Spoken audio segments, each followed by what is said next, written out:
evening, everyone. Thank you all for being here today. I am pleased to present my research on piano sight playing performance anxiety mitigation strategies.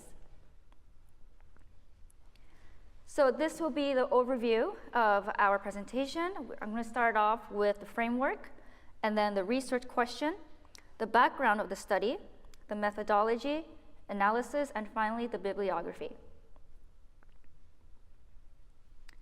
So, my research focuses on how important it is to understand our bodies, minds, and emotions' reaction when we sight play.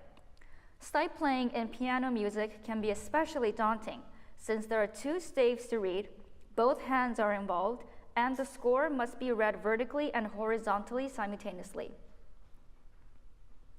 The purpose of this study is to explore how self-talk and breathing exercises, both a sports psychology technical term, can affect music performance anxiety, or MPA for short, symptoms by comparing 2 rounds of sight playing.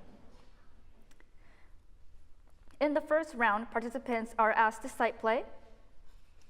Then they are asked to they're given a second round of sight playing examples after experimenting with stress mitigating methods. So we want to answer this question. Can these mitigation strategies help pianists perform better when sight playing? And which technique helps alleviate MPA symptoms more? Reframing self-talk or the breathing exercises?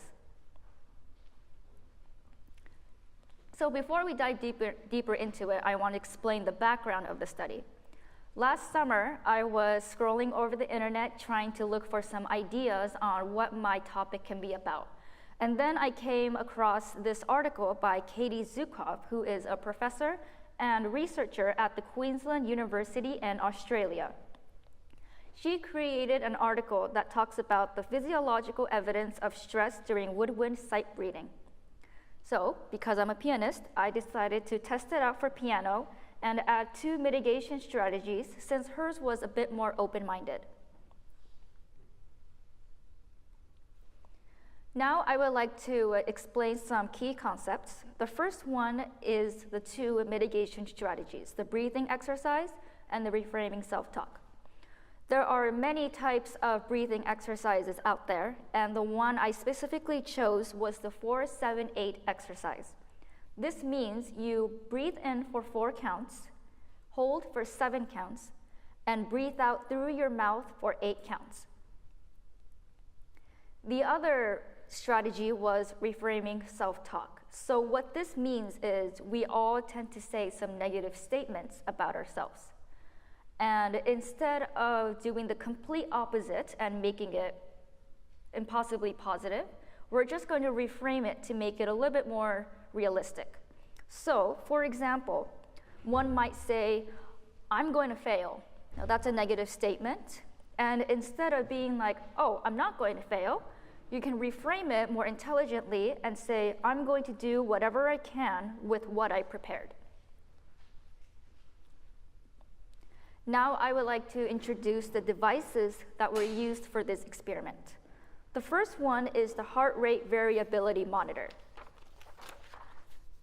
This was developed through a company called HeartMath, which the founder is Lou Childrey. So this is just an app that you can download on your phone. And as you can see in the photo on the bottom left, there is a woman with a little device that connects to the earlobe. That measures your heart rate variability, which then connects to your phone and it records all the data. Some of the things that it records are the coherence.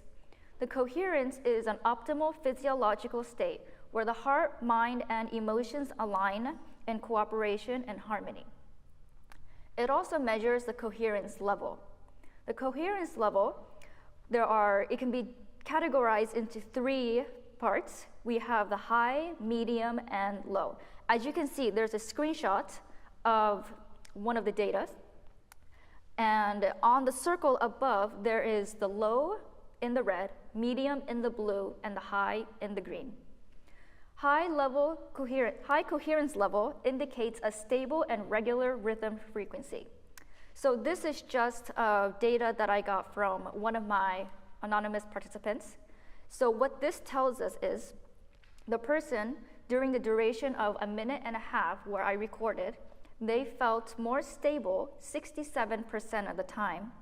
They felt so-and-so 20% of the time, and their heart rate was a bit more unstable and they were nervous 13% of the time. Now this data can be translated to the middle graph over here on the coherence over time. You can see exactly where this person felt good, medium, and low throughout the 1.5 minutes. The bottom graph shows the heart rate variability. That's the variability in time between consecutive heartbeats. So judging by this graph, the participant may have taken a deep breath right before the big trough before they started playing the sight reading. The other device that I would like to explain is the Surface Electromyographic Biofeedback, or SEMG for short. So as you can see, there is a photo of me with the device. There are little electrode patches on my forearm here and my shoulder here.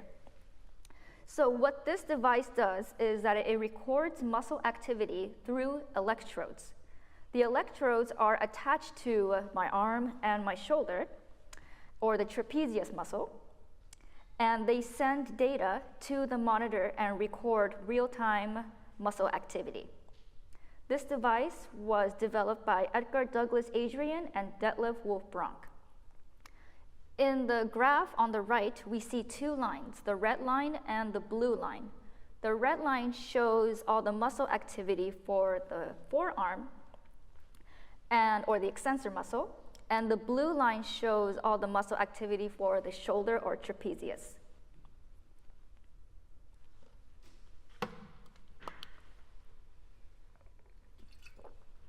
So now I would like to introduce the methodology.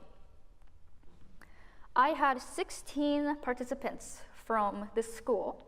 They were asked to sight play 2 rounds of 4 examples of piano music from different categories: contrapuntal, highly chromatic, rhythmically irregular, and atonal. So while the participants sight played, their emotional and physical states were monitored through the 2 devices, HeartMath and the Proforma Vision SEMG, to observe physical tension in the body. The 16 participants were split into 2 groups, Group A and Group B. Group A focused on the breathing exercises, and Group B focused on the reframing self-talk. So both of those groups, between the 2 rounds, Group A was asked to practice the 4-7-8 breathing exercise, and Group B was encouraged to practice reframing self-talk. Collected data was compared from the first round versus the second round to see how these mitigation techniques improved their MPA levels. Now I would like to introduce some background information of my anonymous participants. So if you see in the left graph, the pink graph, this graph shows some of their sight playing developmental techniques that they experienced with prior to this study. 9 people said that they didn't have any prior background in sight playing. 4 people chose MTAC, 1 person chose ABRSM, 1 chose 4 stars or with RCM, and 2 people chose others.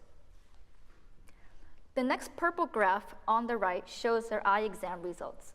I thought this was important since we need to have good eyesight when we are reading music that we are unfamiliar with.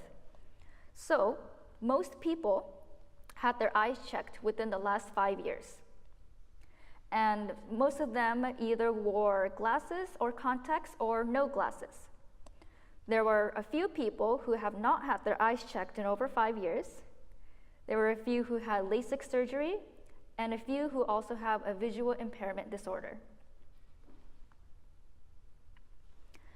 This next graph shows their self-assessment of sight playing skill level through a Likert scale from 1 to 5. So each participant has 2 colors.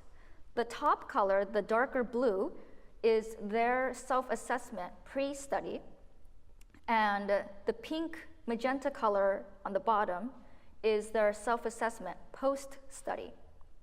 So this means that 1 would be, I don't feel comfortable or confident in sight playing, and 5 means I feel confident. Now, when I do a Likert scale from 1 to 5, I like to ask them to not choose 3, because 3 is right in the middle and it doesn't really give me information. However, some people did not follow my directions, so there are a few 3s, but it is what it is. Notice how everyone didn't rate themselves worse, which is great. They either rated themselves the same or higher. Our next graph shows the repertoire difficulty ranking. So before, I mentioned that there are 4 different categories of music. In the first round, they each had 1 contrapuntal, 1 atonal, 1 irregular rhythm, and 1 highly chromatic. And in the second round, they had the same exact category, but a different piece. And I had asked them to rate their difficulties. So this graph shows that the second round, irregular meters piece, seemed to be the most difficult for them, while the first round, 12-tone piece, was the least difficult. This was an interesting observation for me because I feel like in our music we see more of irregular meters than 12-tone, so to find that switched was interesting. Now, this is just for the group B, the reframing self-talk group. So in this one, these people were given a worksheet with some examples of negative self-talk statements that one might say to themselves before sight playing. For example, I might be doing everything all wrong, don't stop, I suck at piano, Kana is judging me, notes are changing so much, and I'm really scared.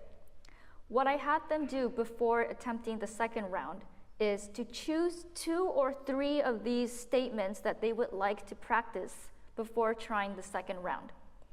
And our result, the most popular vote was to give yourself permission to do it all wrong. The next one was you can stop at any time. Then it was it's okay if you play a wrong note. Then Kana is looking for the process, not the outcome. You see sequences or patterns. And lastly, give yourself permission to be free. Now I would like to get to the qualitative data.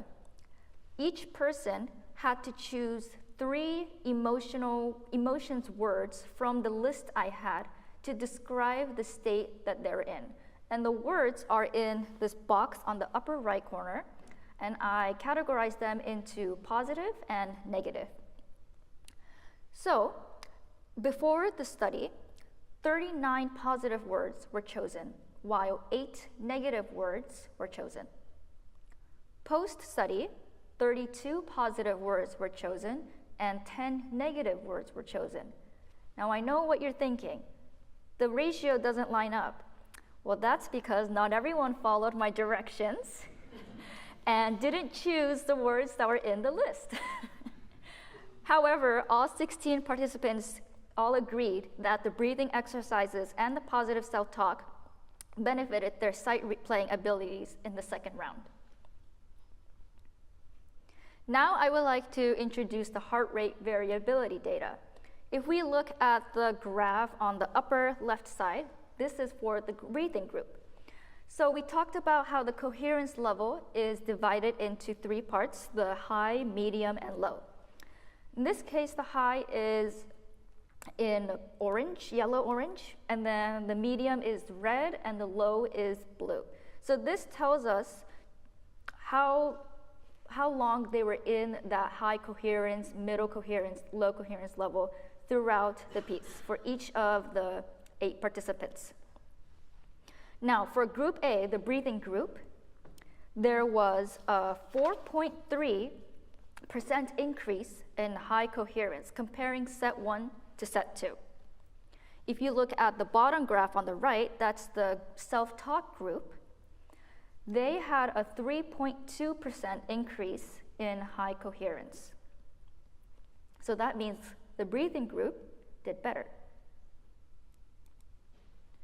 Our next data shows the SEMG, the electrode device. So as we recall, the two electrodes are attached to the forearm and the shoulder blade. So the shoulders are shown in blue, while the extensor or the forearm muscles are shown in red. Comparing set 1 and set 2 with the breathing group, for the extensors, there was a 0.95 microvoltage increase. For the shoulder, there was a 4.6 microvoltage increase. Now let's look at the other group, the self-taught group. From set 1 to set 2, they had a 0.4 microvoltage decrease. And for the shoulder, they had a 3.6 microvoltage decrease.